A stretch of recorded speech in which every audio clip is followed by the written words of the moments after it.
Bonjour à tous et bienvenue au sommaire de ce journal. Le combat contre le virus Ebola a commencé depuis quelques jours et il se poursuit jusqu'à la victoire finale. Le ministre de la Santé et celui de la Sécurité reviennent de Ouaninu à la frontière guinéenne pour sensibiliser les populations sur les précautions à prendre pour que cette maladie ne se propage pas au sein de la population. Dans ce journal, on ira à Treichville, au sud d'Abidjan, où le Fonds social de la mairie vient de remettre aux jeunes de la commune un chèque de 100 millions de francs CFA pour leur autonomisation. L'entrepreneuriat des jeunes et l'autonomisation financière de toutes les femmes de Treichville, c'est l'objectif que s'est fixé le conseil municipal. Au Burkina Faso, la dernière attaque des groupes djihadistes a fait officiellement 65 morts parmi les civils, 15 gendarmes et 6 supplétifs des forces armées burkinabées. Ces groupes armés s'attaquent de plus en plus aux convois des forces de défense ou à des convois mixtes, surtout dans la région du Sahel. On y revient en fin de journal. La lutte contre Ebola en Côte d'Ivoire se poursuit. Les ministres de la Santé et de la Sécurité étaient récemment en mission de sensibilisation des populations à Ouaninu, à la frontière guinéenne. Les deux membres du gouvernement ont invité les populations au respect strict des mesures barrières pour qu'ensemble, on puisse bouter ce virus hors de notre pays. Depuis Ouaninu, le reportage d'Abou Sanogo. Ouaninu, département situé au nord-ouest de la Côte d'Ivoire dans la région du Bafing et qui fait frontière avec la Guinée. Ouaninu a reçu la mission conjointe de sensibilisation des populations contre la maladie à virus Ebola conduite par le ministre de la Santé, de l'Hygiène publique et de la couverture maladie universelle, Pierre Dimba, et le ministre de l'Intérieur et de la Sécurité, Vagondo Diomondi. En effet, c'est par la localité de Ouaninu que le virus Ebola est entré en Côte d'Ivoire. Cette patiente est passée certainement ici. Mais la première des choses que nous voulons faire avec vous, chers parents, c'est que cette maladie, fort heureusement aujourd'hui, avec tout ce qui a été fait en termes de recherche, dispose d'un vaccin. Dans le plan de riposte de la Côte d'Ivoire, le Premier ministre et le Président ont dégagé les moyens pour que la Côte d'Ivoire puisse avoir les vaccins. Pour que tous ceux qui ont pu être en contact avec cette personne puissent être vaccinés pour ne pas faire la maladie. Parce que ce que nous attendons pour vous, nos parents, c'est que vous vivez et vous vivez mieux. Que tous ceux qui savent que ce groupe est passé par ici, qui ont eu des contacts avec ces personnes-là, ceux qu'on appelle des cas contacts, ce n'est pas que vous êtes malade, mais éventuellement, si vous restez comme ça, vous pourrez demain être malade. Il faut que vous puissiez vous faire connaître pour que nous puissions vous vacciner. Face à la menace, le ministre de l'Intérieur et de la Sécurité, Vagondo Diomondi, a exhorté les populations à appliquer scrupuleusement les mesures arrêtées par le gouvernement. Un message bien accueilli par les élus et cadres du département de Ouaninu. Je voudrais dire à nos frères que chacun doit faire l'effort de travailler en synergie avec les forces de défense et de sécurité pour que désormais ce genre de situation n'arrive pas. Entre autres dispositions, la fermeture des frontières terrestres avec la Guinée. Mais Vagondo Diomondi prévient. Celui qui s'est fait prendre en train de procéder à un trafic, de quelque nature que ce soit, mais essentiellement, parce que ça s'appelle du trafic humain. Vous allez prendre des gens clandestinement et vous les amenez dans un territoire sans passer par les postes de contrôle. C'est du trafic d'êtres humains. Si vous vous faites prendre, je veillerai à ce que vous alliez en prison. Parce que c'est ce trafic-là qui est aujourd'hui à la source de l'importation du mal dont on parle. Sinon, les postes de contrôle ouverts sont équipés en moyens de contrôle sanitaire, en moyens de contrôle administratif. Et celui qui présente un cas de maladie, mais il est pris en charge. Mais les frontières sont fermées. Celui qui ne comprend pas, je vais répéter, c'est fermé jusqu'à ce que de nouvelles institutions viennent. Plusieurs kits sanitaires composés de masques de protection, de paquets de gants, d'équipements de protection individuelle, de flacons de gel hydroalcoolique, de savon liquide et de 15 motos ont été offerts aux populations et aux forces.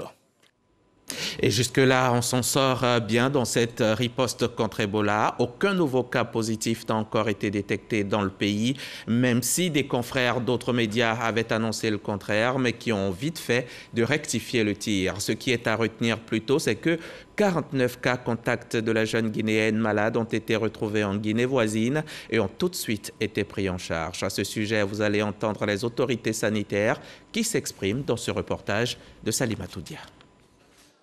Suite à une information diffusée et relayée par les médias internationaux faisant état de 49 cas positifs en Côte d'Ivoire, le ministère de la Santé apporte un démenti. 49 cas contacts identifiés en Guinée.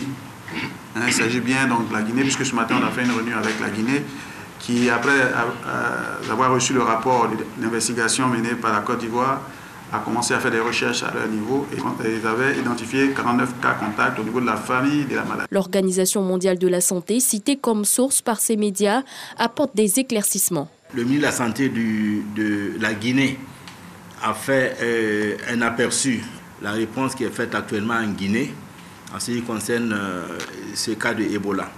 Et quand on dit cas contact, ça ne veut pas dire des cas positifs. Ce sont des cas qui sont proches du patient. C'est la famille, elle a vécu avec un certain nombre de personnes qui vont nous permettre justement de les observer pendant un certain temps pour voir s'il n'y a pas de signes.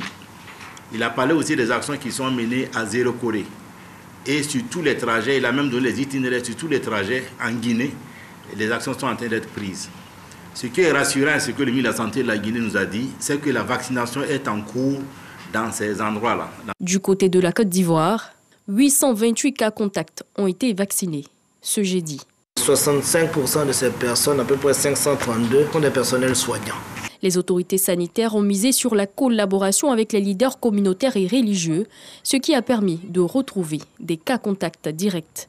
33 cas contacts qu'on doit suivre dans Abidjan, en dehors des cas contacts hospitaliers. Et à ce jour, sur les cas contacts hospitaliers, le suivi se fait quotidiennement pour ceux qui sont isolés au Vitib ou à la maison. Ils ont tous été vaccinés. Ce suivi des cas contacts en utilisant cette stratégie prônée par le ministère de la Santé et de l'Hygiène publique nous a permis de retrouver 6 cas contacts qui étaient directement avec la patiente dans le cas. 3 à Dieukwé et 3 à San Pedro. Il y a 33 contacts de ces cas contacts. 33 à Dieukwé, nous sommes en train d'affiner ceux de San Pedro. On estime à 30 cas contacts de ces cas contacts feront l'objet donc d'une vaccination. Le suivi des cas contacts se poursuit.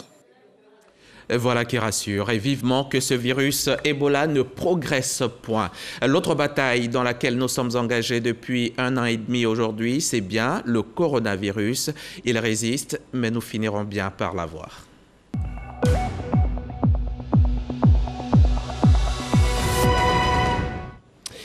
100 nouveaux cas de Covid enregistrés dans la seule journée d'hier. 4 nouveaux décès enregistrés dans la seule et même journée de jeudi. À ce jour, la Côte d'Ivoire compte 52 936 malades et 373 décès depuis mars 2020. Et pourtant, il n'a jamais été aussi simple de se protéger d'une maladie, se laver fréquemment les mains à l'eau et au savon, porter le masque de protection ou se faire vacciner. Et en plus, le vaccin, c'est gratuit. Les journalistes, eux, s'unissent pour vaincre le virus malfaisant. L'UJPLA, l'Union des journalistes de la presse libre africaine, a dit hier une conférence sur le thème « La résilience des médias face aux crises » cas de la crise sanitaire Covid-19. Les chefs d'entreprise de presse et les professionnels de médias ont réfléchi sur l'impact de la pandémie sur les activités des médias en Côte d'Ivoire. Le témoignage de Jean-Marc Djadji. La résilience face à la Covid-19 au centre du premier anniversaire de l'Union des journalistes de la presse libre africaine, UJPLA. Une opportunité pour Noël Yao, président de cette fêtière, de relever les effets de cette pandémie sur les activités des professionnels de médias. L'ensemble des 26 quotidiens ivoiriens a connu une baisse de 61% de son chiffre d'affaires du fait de la Covid-19, selon l'autorité nationale de la presse. Patrons de presse se sont dit satisfaits de la capacité d'adaptation des entreprises ivoiriennes de presse. Des efforts restent à faire. Cette crise a donné l'opportunité d'une résilience aux médias qui augure qu'au sortir de la Covid-19 ou dans le cheminement où on sera amené à apprendre à vivre avec, la presse peut continuer à se réinventer. Les actions de l'État en faveur de la presse en période de pandémie ont été relevées et le ministère de tutelle s'est engagé dans la continuité pour des médias forts. Le ministre de la Communication et des médias a octroyé des kits sanitaires et une aide exceptionnelle de 200 millions aux entreprises de son secteur. Il y a eu également le financement des activités de diversification, les projets de mutation vers le numérique. La transformation future du FSDP en un outil plus efficace qui va donc agir de manière plus large afin de toucher tous les secteurs de votre corporation traduit bien l'expression de cet engagement qui est de faire en sorte que les journalistes puissent travailler dans de bonnes conditions, plus avoir cette liberté garantie et sécurisée. L'Union des journalistes de la presse libre africaine, UJPLA, enregistre plus de 100 membres répartis dans 30 pays africains. Voilà ce qu'on peut dire à l'heure actuelle de ces virus, Ebola et coronavirus. Le rendez-vous mondial de la Poste se tient à Abidjan depuis 2 semaines aujourd'hui. Cette semaine, en marge du 27e congrès de l'Union postale universelle qui bat son plein, le directeur général de la Poste de Côte d'Ivoire était face aux journalistes à qui il a présenté sa vision d'innover et de faire des propositions pour rendre les services postaux utile en Côte d'Ivoire. Le témoignage de Marie-Ange Afoué et Cheikh Koné Aboubakar. À la 10e journée du 27e congrès de l'Union postale universelle, les conférences et panels s'enchaînent. Isaac Nyambayao, directeur général de la Poste de Côte d'Ivoire, était l'un des invités de la tribune journalière initiée dans le cadre de ce congrès. Représentant la Côte d'Ivoire, il a donné sa vision et l'importance des services postaux dans le développement socio-économique du pays. La Poste de Côte d'Ivoire se porte de mieux en mieux. Elle a beaucoup de travail à faire pour qu'elle puisse être dans le quotidien des Ivoiriens. Mais ce que je retiens, c'est qu'une partie de la stratégie postale mondiale, c'est de faire des opérateurs postaux des points de prestation de services aux citoyens. La présence postale sur l'étendue du territoire est un atout pour que nous puissions accompagner nos concitoyens dans les services administratifs, financiers et digitaux. Par ailleurs, le conférencier a déclaré que la digitalisation de la Poste est en plein essor car elle permet de développer de petits services autour de cette vision postale. Il faut noter que cette tribune initiée depuis le premier jour du 27e congrès reçoit 2 invités qui se prêtent aux questions des hommes et femmes des médias pour débattre sur différents thèmes. Le 27e congrès de l'Union postale universelle qui a débuté à l'Hôtel Ivoire prendra fin le vendredi 27 août 2021. Côte d'Ivoire 2040, c'est le nom de la 4e étude nationale prospective et l'une des innovations phares de cette étude, c'est la mise en œuvre d'un mécanisme institutionnel de veille stratégique. Un mécanisme qui va constituer à collecter, traiter et analyser des informations se rapportant à divers secteurs d'activité. C'est en cela que le Bureau national de la prospective et de la veille stratégique vient de former à Yamoussoukro les acteurs des collectivités décentralisées. Jean-Jacques Kwame Ala était sur place pour RTI. Un État ambitieux se doit de planifier son développement à travers une veille stratégique, ce qui consiste à recueillir des informations sur l'évolution des différents secteurs d'activité afin d'orienter la prise de décision des gouvernants. C'est ce qui justifie l'institution d'un mécanisme institutionnel de veille stratégique censé suivre les résultats de l'étude nationale prospective baptisée Côte d'Ivoire 2040. Dans ce dispositif, les animateurs des collectivités territoriales ont une place de choix. Il faut pouvoir dépasser la gestion des urgences. Et donc, il serait intéressant que dans les régions, dans les districts, il y ait ces cultures de prospective, de veille stratégique et d'intelligence économique. Cette formation, destinée aux directeurs régionaux du plan et des directeurs du développement et de la planification des régions et districts, vise à leur donner les méthodes et outils nécessaires au pilotage d'une activité de veille stratégique d'envergure nationale. Autre notion abordée, les enjeux liés à l'intelligence économique. Actuellement, par exemple, au niveau du Bélier, nous travaillons sur le schéma d'aménagement régional. Donc, on a besoin des informations au niveau des collectivités que nous essayons de relever au plus haut niveau de l'État, de sorte que les projets sont en adéquation avec la localité elle-même. Au niveau des collectivités, on peut commencer déjà à imaginer le modèle d'école qu'il va falloir pour le futur. Mais ça, c'est l'information qu'il faut qu'on ait aujourd'hui pour collecter tout ça, analyser et puis ensuite voir comment on traduit ça en action concrète. L'étude nationale prospective Côte d'Ivoire 2040 est la 4e de l'histoire de la Côte d'Ivoire. Sa mise en œuvre est pilotée par le Bureau national de la prospective et de la veille stratégique. Ici à Abidjan, Vagondo Diomandé, le ministre de l'Intérieur et de la Sécurité, a procédé récemment au lancement du projet pilote de la certification des collectivités territoriales à la norme ISO 37101, un instrument qui exige un système de management pour le développement durable. La phase pilote a concerné 2 communes du district d'Abidjan, Yopougon et Port-Boué. Les précisions de Moussa Konaté. Service de l'état civil de la mairie de Yopougon. Une file d'attente, des agents à l'accueil. Le lieu est reconnu pour son efficacité dans le traitement des documents. Je suis venue à la mairie ici pour légaliser mon bac. J'ai cru qu'ils allaient me dire de repasser le lendemain, mais on m'a dit d'attendre pendant 30 minutes. J'ai attendu et effectivement, on m'a remis mon document. Les documents de certification, les documents de légalisation de signature, c'est la même chose. C'est fait sur le champ. S'il y a naissance ou s'il y a décès, c'est dans souvent 12 heures. À part ces actes-là, les autres-là, c'est dans les 30 à 45 minutes, on délivre les actes. Si à Yopougon, on enregistre une célérité dans la délivrance des actes administratifs, à Port-Boué, les populations se réjouissent du cadre de vie sain. Les rues nettoyées, la verdure s'installe à certains abords. La commune est propre, ils ont planté des fleurs partout devant l'hôpital, vers le centre pilote. En tout cas, vraiment, moi, ça me plaît. Port-Boué est un espace où on peut parler d'environnement parce que nous avons la mer, la lagune et nous avons beaucoup d'usines.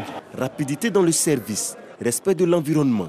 Les communes de Port-Boué et Yopougon sont choisies pour la phase expérimentale du projet de certification ISO 37101, un nouveau système de management destiné aux villes. Il faut permettre aux populations de participer à leur développement, de participer à leur bien-être. Et donc la norme ISO prend en compte toutes les questions liées au développement durable. La certification ISO 37101, une nouvelle norme pour aider les collectivités territoriales dans leur démarche de développement durable.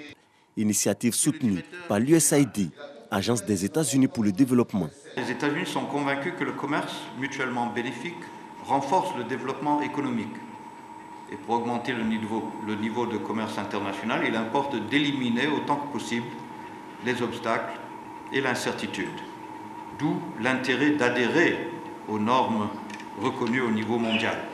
Ce projet vise à terme l'amélioration de la gouvernance des collectivités territoriales par la prise en compte des 6 critères de durabilité, à savoir l'attractivité, la préservation et l'amélioration de l'environnement, la résilience, l'utilisation responsable des ressources, la cohésion sociale et le bien-être. La mise en œuvre de ces éléments va conférer à nos communes une crédibilité qui cadre avec les standards des pays développés et des facilitations dans divers domaines sur l'échiquier international. À cette rencontre, la Direction générale de la décentralisation a expliqué le processus de mise en place de la norme ISO 37101 aux responsables des communes de Port-Boué et de Yopougon. Je vous le disais en titre, à Trècheville, on encourage l'entrepreneuriat jeune. Dans cette commune d'Abidjan, les jeunes et les femmes occupent une place importante dans les activités du conseil municipal. Hier encore, le maire François Amicha a remis un chèque de 100 millions de francs CFA aux jeunes. Remise de chèque faite en présence de notre reporter Astou Touré d'Agnogo. Remise de chèques par le maire de Trècheville, Albert François Amicha, aux jeunes et femmes de sa commune. Il s'agit des premiers chèques des fonds sociaux de la mairie en vue de l'autonomisation de la femme et l'entrepreneuriat jeune. Une action matérialisée par cette remise de chèques à 223 jeunes, le tout d'un montant de 106 millions de francs CFA. Monsieur le maire, merci pour tout ce que vous faites pour les populations de Trècheville en général et pour les femmes en particulier. Monsieur le maire, vous nous avez promis, et vous l'avez fait, femmes de Trècheville, prenons la ferme résolution de bien gérer les ressources qui nous ont été prêtées afin de rembourser pour permettre aux autres d'en bénéficier. Par ce geste, Le premier responsable de la commune de Treichville entend apporter son grain de sel à la question de l'employabilité des fils et filles de Treichville. Cet argent qu'on vient de vous donner, évidemment, ce n'est pas gratuit. Mais nous n'avons aucune inquiétude. Quand nous regardons au niveau du FAFSI de Mme Dominique Ouattara, les femmes remboursent à 98%. Donc, les femmes de Treichville, là, elles vont faire du 99,99%. C'est ce que vous allez rembourser qui va nous permettre de donner encore à d'autres femmes, qui va nous permettre de donner aux jeunes filles, qui va nous permettre de donner aux jeunes gens. C'est une enveloppe de 500 millions de francs CFA qui a été dégagée pour la réussite de ce projet. François Amicha, maire donc de la commune de Treichville, mais par ailleurs président du COCAN, entendez comité d'organisation de la CAN 2023 qui se jouera en Côte d'Ivoire. Depuis quelque temps, le président a entamé une série de rencontres avec les différents départements ministériels concernés par l'organisation de l'événement. Hier, c'est le ministre de la Communication qui lui a ouvert les portes de son cabinet. C'est un reportage RTI Sport. Les actions de communication médias étaient au cœur de cette rencontre d'échange entre le président du COCAN, François Albert Amichia, et Amadou Koulibaly, ministre de la Communication et des Médias. Entouré des responsables des commissions techniques, le président du COCAN a exprimé quelques préoccupations avant d'annoncer le choix de la radiodiffusion télévision ivoirienne, RTI, comme télédiffuseur hôte. Il nous faut aujourd'hui formaliser un cas de collaboration entre le COCAN et la RTI. C'est le seul moyen, le média que nous pouvons le mieux utiliser en Côte d'Ivoire et qui est susceptible d'être suivi par la majorité de nos compatriotes. Comme lors de ses précédentes visites, le COCAN a eu l'assurance du ministre de la Communication et des Médias, porte-parole du gouvernement. Amadou Koulibaly a d'abord salué les avancées des préparatifs de la compétition avant de rassurer François Albert Amichia du soutien total de son département ministériel. Ce dont je peux vous assurer, c'est de notre soutien total. Je verrai avec le directeur de cabinet pour que le plus rapidement possible, nous-mêmes, on puisse mobiliser le ministère autour donc de ce projet. Un projet qui doit engager toute la Côte d'Ivoire. Dans cette dynamique, les médias sont appelés à se mobiliser en vue d'assurer une grande visibilité et garantir le succès médiatique de la compétition. En moins de 2 mois, François Albert Amichia et ses collaborateurs ont visité 7 ministères impliqués dans l'organisation de la CAN Côte d'Ivoire 2023. Prochain rendez-vous au calendrier du COCAN, la visite des infrastructures sportives devant abriter la compétition au cours du mois de septembre. On part à présent à Boisseau, dans le sud Comoé, à plus de 110 km d'Abidjan. Sur place, on a donné le top départ de la 26e édition de Vacances Culture, un grand moment de divertissement pour les jeunes qui, pendant quelques jours, du 23 au 28 août prochain, vont s'affronter dans diverses disciplines. C'est ce que nous dit Jean-Marc Djadji, de retour d'Aboisseau. La ville d'Aboisseau abritera la 26e édition du Festival national de vacances culture. Durant 5 jours, 45 groupes issus de 31 régions de Côte d'Ivoire seront en compétition dans diverses activités. Le théâtre, la danse traditionnelle et la littérature sont entre autres les disciplines au programme. Les jeunes ont du talent et souvent ils s'ignorent. Et à travers cette plateforme du Festival national de vacances culture, nous donnons la possibilité aux jeunes issus des 32 régions de s'exprimer à travers des activités culturelles et artistiques. L'édition 2021 vise à valoriser le potentiel culturel et artistique du pays.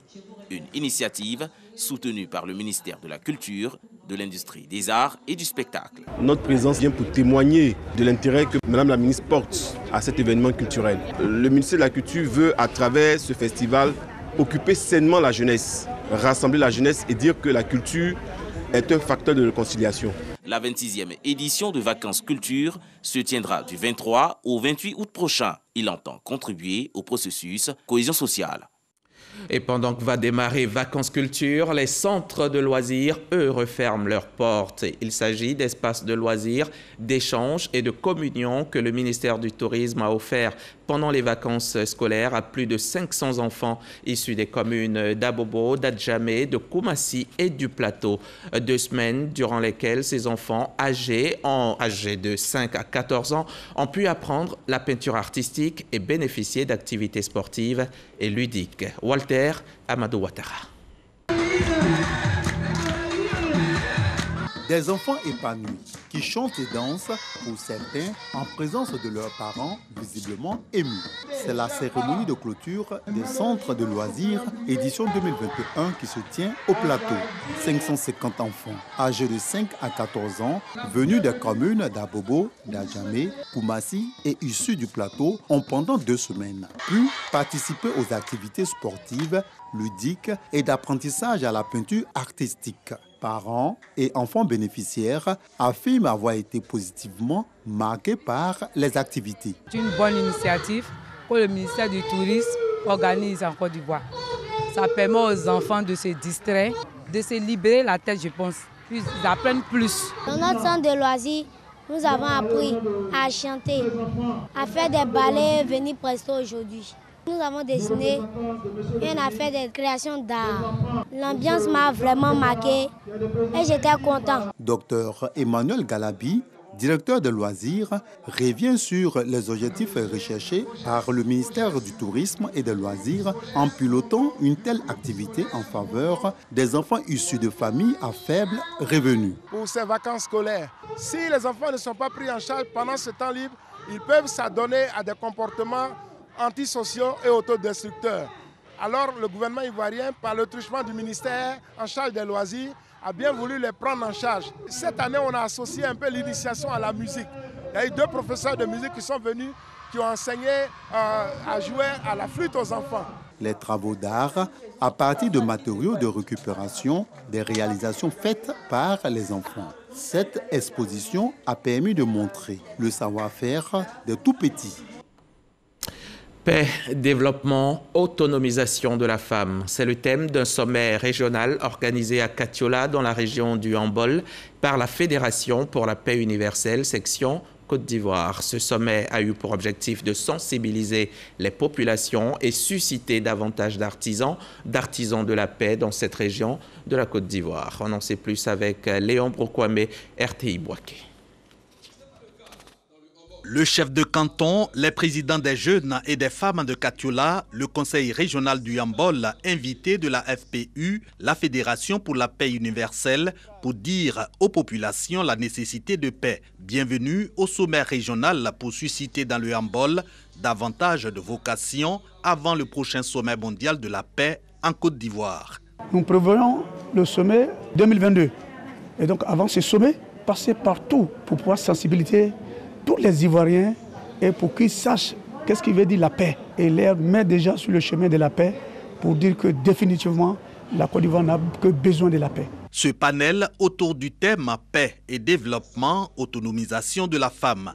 Tous sont unanimes, sans paix, impossible d'entreprendre, donc pas d'autonomisation ou de développement. Tout le contraire, en temps de paix, tel qu'illustré par les réalisations du Conseil régional du Hambol, évalué à plus de 3 milliards de francs CFA entre 2018 et 2021. 3 points, c'est-à-dire l'éducation, la santé et l'hydraulique. Nous nous sommes attelés à construire des écoles de proximité et des collèges de proximité. Bientôt, nous aurons 6 collèges dans la région. Nous devons tous demander que la paix soit avec nous, parce que seule la paix permet de construire un pays.